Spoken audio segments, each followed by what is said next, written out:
New York City hums in the sticky summer night, neon glinting off puddles, and the distant rumble of subway cars underscoring every footstep. Above the chaos, a figure perches on the edge of a skyscraper. Spider-Man, suit clinging tight, eyes fixed on the world below. He's been waiting, watching the thin tendrils of criminal activity snake out from one point. Fisk Tower, the seat of the city's most notorious power. Tonight is different. Tonight, Wilson Fisk the Kingpin has made his move. It began subtly. Shipments rerouted, politicians swayed, cracks in the city's armor widening as crime surges with alarming synchronization. It's subtle. But for someone as attuned to New York's patterns as Spider-Man, it's practically shouting. Inside Fisk Tower, the Kingpin stands by his penthouse window, hands folded behind his back, watching the city like a chessboard. His suit is immaculate, his expression implacable. He's methodical, unflappable, every move calculated. He knows, as Spider-Man knows, that the game has shifted. And he's sure that this time, he's accounted for every variable of the man in red and blue. Midnight. Spider-Man swings through the city canyons, his path a blur to the eye. He's tracing a shipment, one small piece in Fisk's grand design.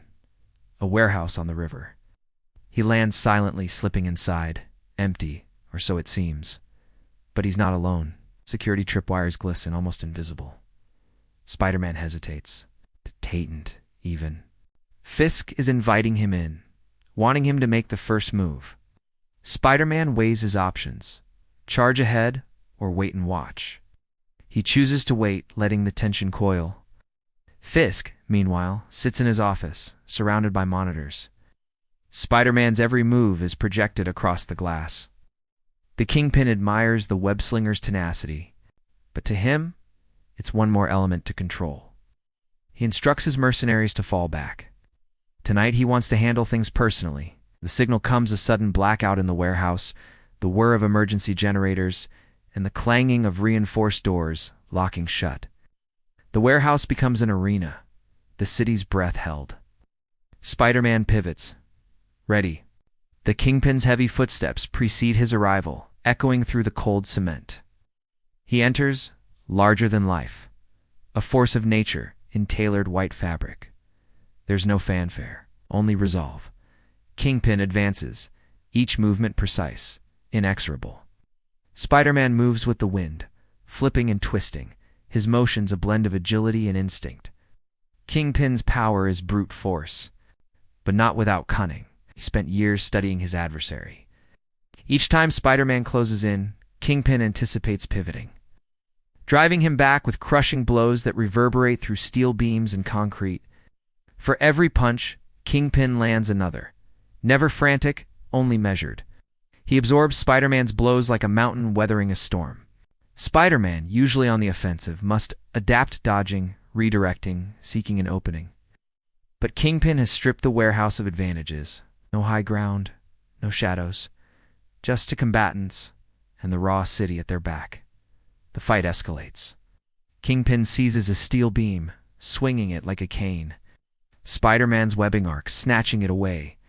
But even that gesture costs him a glancing blow to his side, the air driven from his lungs. Pain blossoms, sharp and immediate, but he refuses to fall. They circle. Kingpin's breathing is steady, Spider-Man's quick and ragged. Kingpin mocks, but not with words. With a cold certainty, confident that his time is now. But Spider-Man is nothing if not resourceful. He studies, adapts. Kingpin's strength is formidable, but he tires. Each motion, each attack is slightly slower than the one before. Spider-Man changes tactics, weaving in confusion, darting behind and away, luring Kingpin with feints, letting the warehouse itself become part of the battle. A web yanks a pipe loose, scalding steam billowing between them. How briefly Kingpin is blind. Spider-Man uses the moment, webbing Kingpin's feet to the cement and the other wrist. Then he leaps, unleashing a flurry of precise blows to the larger man's jaw, ribs, knees. Kingpin yanks himself free, plaster shattering. He surges forward in a rage, but that's the moment Spider-Man's been waiting for. He flips back, webbing the ceiling above Kingpin. And with a final snap, the entire scaffold groans and collapses. Dust and splinters settle. Kingpin is trapped, not defeated, but momentarily confined. Spider-Man stands above, breathing heavily, bruised but unbroken. The Kingpin is silent, his gaze never wavering.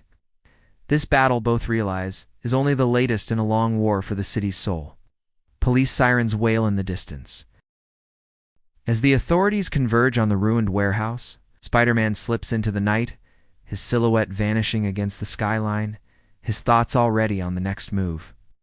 For now, the city breathes a little easier, but as the Kingpin is escorted away, his eyes trace the broken beams overhead. Already calculating his next return, and the game beneath the city continues.